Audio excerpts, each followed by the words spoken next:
In what area or areas of your life are you struggling to demonstrate patience? This week on Wonderfully Weird Living with Pastor Drake, we'll learn that, as the band Guns N' Roses said, we need a little patience. And that patience is the answer to the seemingly increasing problems of anger, annoyance, sarcasm, judgment, and discontentment that we see and experience in our culture today. Drake Hunter is senior pastor at Elevating Life Church in Fort Morgan, Colorado, founder of the nonprofit 4Dimensional Living, as well as the author of 3 books, including his latest, Wonderfully Weird. Now, this week's edition of Wonderfully Weird Living with Pastor Drake Hunter. Well, welcome back once again to Wonderfully Weird Living. I'm John Waters, your host. With me in studio, Pastor Drake Hunter. Good morning. Good morning. Good morning. Beautiful day out. Nice and bright, snowy day. So it's wonderful to be with you. Let me say hello, as I always do, John. Yeah. Well, as we record this, some snow falling this morning, and yes. It's we're recording this before Christmas, so it's beginning to look a lot like Christmas. Yes. But it's going to be aired after Christmas, is that right? Yes. Okay. That is correct. So wherever you're at, whether Christmas is still coming or if it's already happened, today as we record this, it's beginning to look a lot like Christmas. Yeah, and we're here to serve you and just carry the joy over. Exactly. How's that sound? Exactly. Well, Drake, we have a very interesting topic that we want to talk about today. Yes. And that topic is patience. Whew. Hopefully people were patient during that time.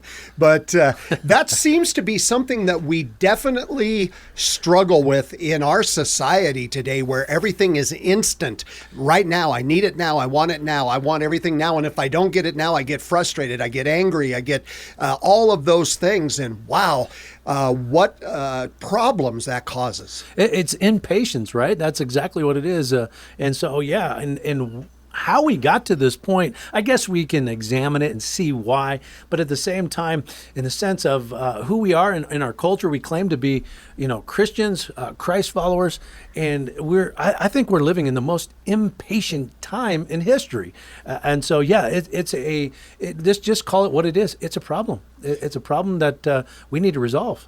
Well, and it causes huge problems in marriages, in families, in our churches across the country as well. And how important those three let's say units that you just shared with us, the marriage, the family, and the church, those are God's institutions. And as Christians, as Christ followers, we're required to truly get the integrity of God in place with those different relationships, so that we can be a true light in the world, so that people can truly witness, let's say, patience in a way that is expressing God's love through persistence and all of that. So, yeah, we have it's gonna be a long haul. We call that long suffering, right? And it's going to take patience, but we can do it. I'm convinced, as I shared with the church, we're going to do this together, because the one thing we can say honestly, with integrity, we're all in the same boat when it comes to this issue, this challenge. We're impatient somewhere in the different areas of our life, somewhere. And so let's do it together and resolve it so that we can truly be the light of the world. You used a passage in a message here just recently, Romans 12:12. Yes. And I wanted to go there and have you talk about this a little bit, because it perfectly fits this topic of patience. And that says, be joyful in hope, patient in affliction, faithful in prayer. And I don't know if we really understand how much is involved in those few words right there. The question is, what is God like? Well, here we have 3 statements, and clearly represents who he is and what he's like. Well, we see the Trinity here. We see the triune God in the statement that Paul shares in Romans 12:12. That first statement is, be joyful in hope. Now, we have to understand, oftentimes, hope, in the sense of our understanding, comes down to who we are, which is wrong, because our hope is not based on our expectations or our wishes. That word there, hope, is God's promise. And we know this, God the Father's ultimate promise is goodness. We see that in Genesis 1, as I share often, 131, where it clearly shares that everything that God made, he created the heavens and earth, is good. And that is our perspective in the sense of creation and God the Father's ministry. So that word in Romans 12:12, hope represents his ultimate promise. Now, with nearly 6,000, well, I think there's over 6,000 promises in the Bible, now sit in the boundaries of that goodness. And what an awesome ministry, God the Father's ministry. And Jesus said that, I'm always about my Father's business, his perspective, his outlooks, his worldview, if we can put it that way. And it is to be joyful, Christian, in that hope. Now, of course, the second aspect. Well, and before you go to the second part, absolutely. Something it just struck me is that he doesn't tell us to be hopeful here. He says, be joyful in the hope that is there. Yes. And of course, we can go back to we can go back to Hebrews chapter 11. Now, hope, right, is the assurance of things hoped for. And what's that assurance? What's that promise? The assurance of what promise? That goodness. We put all of our hope, our assurance is in the goodness of God, not in the toxicity of man.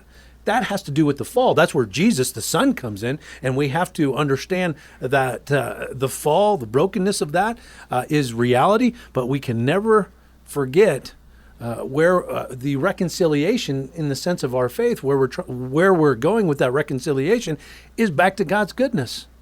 And that's where Jesus comes into play. The second statement that Paul makes here in Romans 12:12, patience in affliction. Now, we see Jesus, God himself, actually coming to earth to be, let's say, the Lord, but we can say template for the human race to say this is how it's done. And he gave teachings. We call them the commands of Christ, the wonderfully weird commands of Christ. He gave teachings that we need to learn and apply and understand. And it's going to be exactly this second statement that Paul, you've got to be patient in affliction, or in that growth. You're going to increase. You're going to become mature as that Christian. But you're going to have to put the ministry of God the Son in place, Jesus, if you want that promise or that hope to become your reality. And so very powerful in the sense of that second statement, that's where we're going today, is that patience in affliction, growing pains.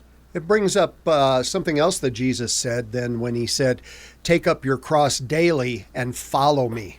You couldn't pick a better verse. Yes, absolutely. And that's exactly what that verse implies, is exactly what Paul is sharing here, where we're patient in that affliction. Yeah, you have to carry your cross. And your cross isn't your mother-in-law or your enemy. It is literally getting the truth and that reality of Jesus into your makeup, because we're developing our character to be like Jesus. Christian-like, that's a Christian. And so, yes, perfect verse to use for that understanding, because that's often taken out of context.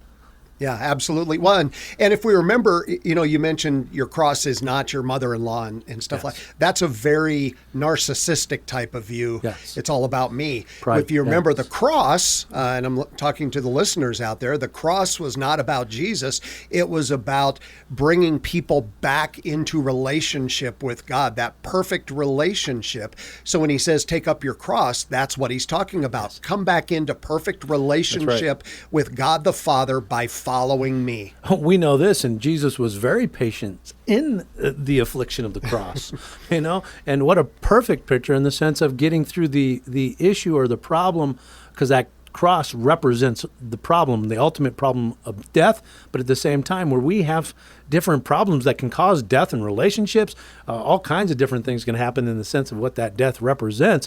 Well, we have to understand our faith in the sense of God the Father's ministry, but also God the Son's, where we are truly understanding his teaching. If you're not leaning into the teachings of Jesus, with a proper perspective, and you call yourself a Christian, you might want to double check your roots and kind of just meditate, because you're never going to get to the promised land without God the Father and God the Son, and putting those teachings and actually having patience and learning what that is and putting it in your life, that you're going to increase and grow in your faith, so that then you will be fruitful, and then that will multiply in the sense of that goodness.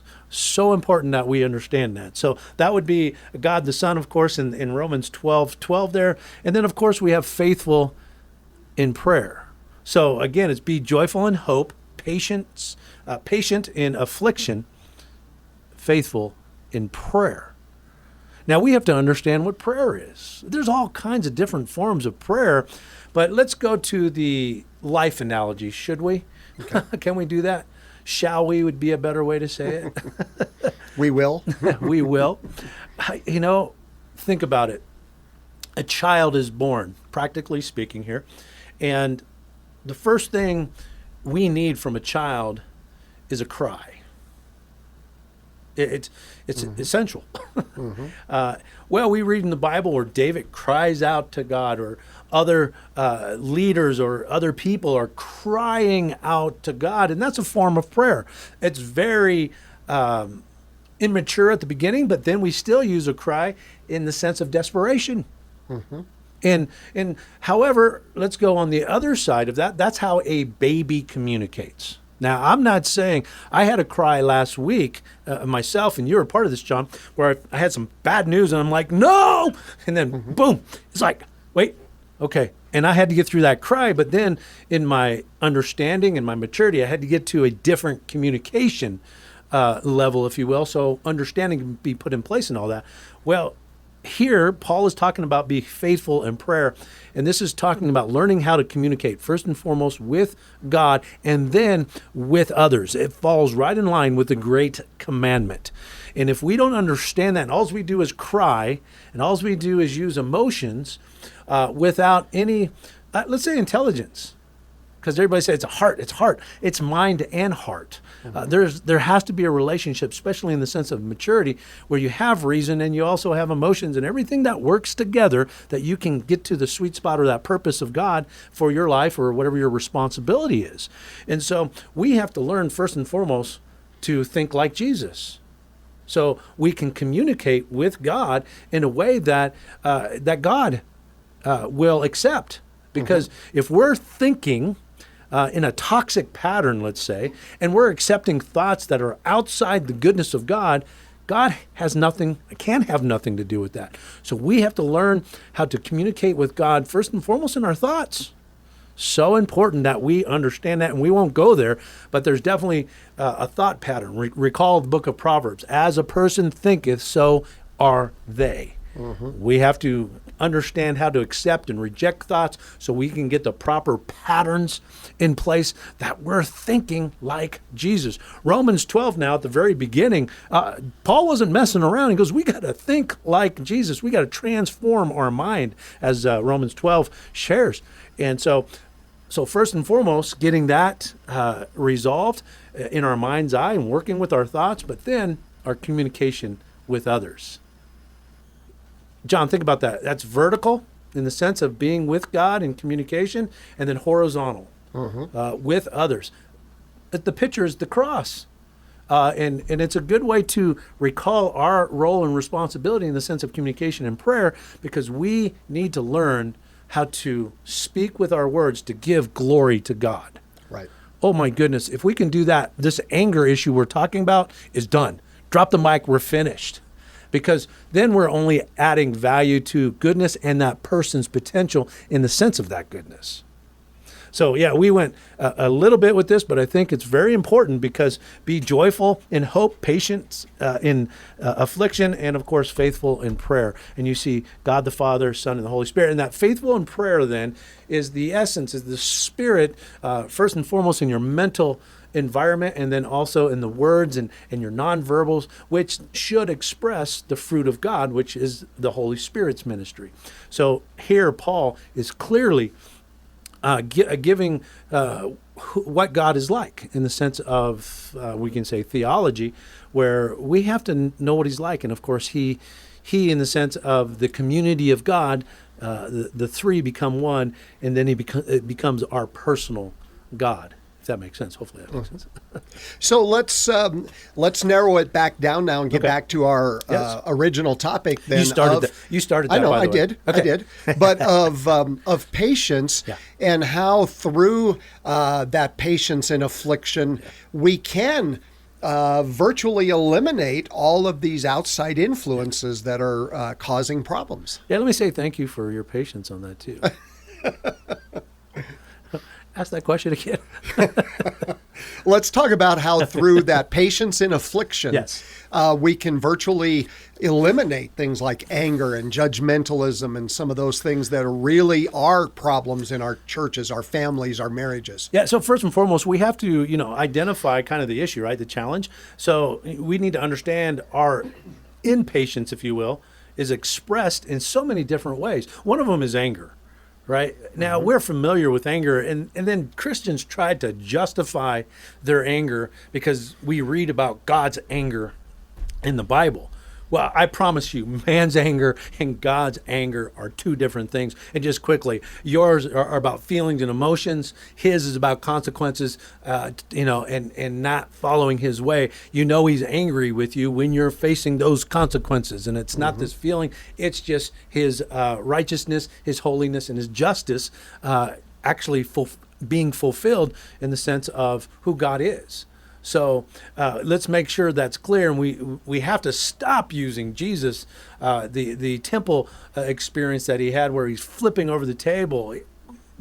Listen, that was one event for good reason. He was completely in control. He knew exactly what he was doing, and he used that to truly demonstrate or give a lesson of God in the sense of our responsibility when it comes to not our motives not being let's say, selfish, being narcissistic, and everything you just mentioned. So, so again, anger. We have passive aggressive anger. We can say open anger. Now, in society, passive aggressive anger is accepted.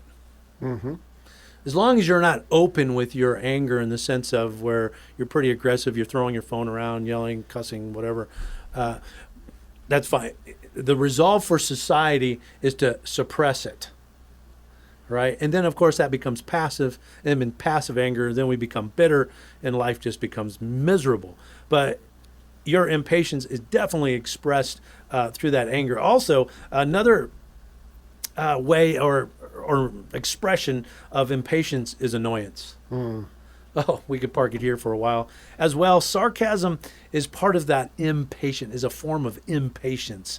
As well, so is judgment. Another word we can use there is our criticism. We can't reserve the lust or the craving to tell somebody how wrong they are or something's wrong or our judgment on something. Jesus said, judge not. Right. And we have to learn that, we have a responsibility. Now, we're being real today. I get it. So let me ask you this question, who's ever listening. What's the underlining reason for your impatience? You have to answer that question. Is it pride? That means, are you closed-minded? You stop talking to people, or you stop really leaning into conversations and truly being a true listener that you can try to gain understanding.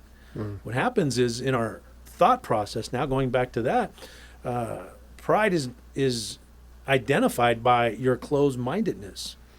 Or as we like to say, you think you're all that with a bag of Doritos and a Mountain Dew on the side. That's right. That's exactly right. And so, how about control or comfort? Now, I mentioned this at church last week. Comfort, think about that. It doesn't make sense, but I go to my own experience, and we see commercials that represent this too, where somebody in the car, perhaps your wife, perhaps me, that would say, if I don't get something to eat and get comfortable, I'm going to get upset. How often do we say that? Or whatever that might be, at the end of the day, we're just trying to work for our comfort so we can get in front of the tube, be comfortable, watch a football game where I'm just trying to get comfortable. And when somebody, let's say, negates that, or it's just not going to be your reality, how upset, or how impatient are you? That's huge in our culture, and we don't Yes. realize, retirement. We're trying to get comfortable, and then if somebody gets in our way with that, watch out. We can express that in many different ways. Of course, the big one is distrust. We've stopped teaching people how to trust, John.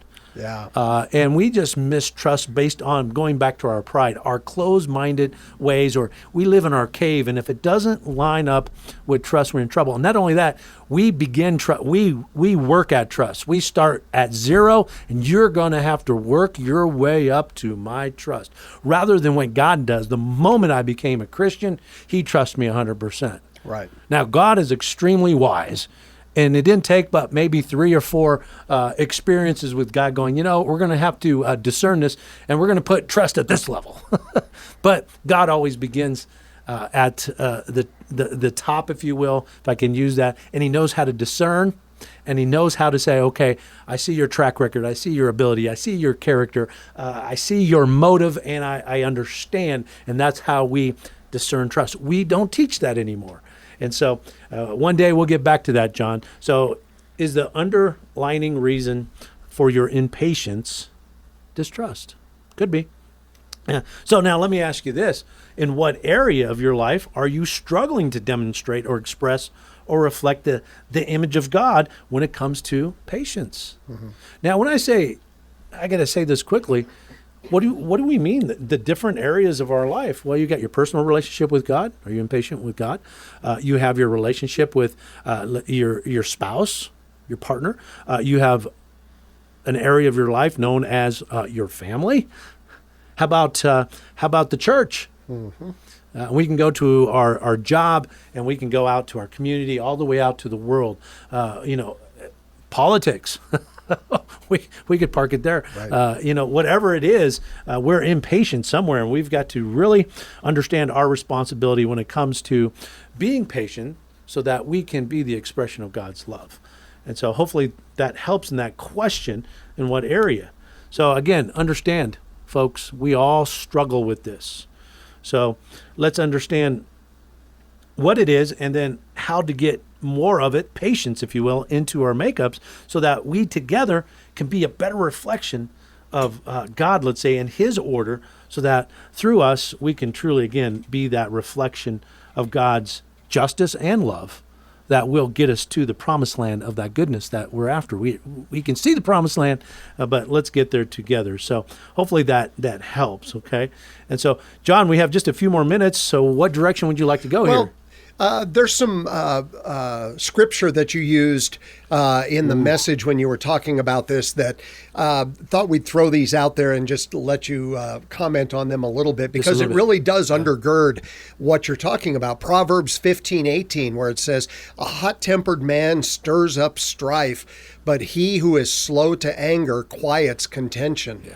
And boy, do we have contention in our culture today. Yeah, and the command of Christ that comes to mind there is simply, we got to be a house of prayer. We, first and foremost, us, the individual, being the house. And of course, a prayer is going back to that communication. And we are to persuade and not use contention or bully our way through a conversation, and or be somebody who's antagonistic or very aggressive in that conversation. So yes, it speaks for the self, but the resolve is the command of Jesus. No, be a house of prayer. Again, going back to those 3 units of God, the marriage, the family, and the church. And if we can be the reflection of what that truly is in the sense of that teaching, we'll knock it out of the park.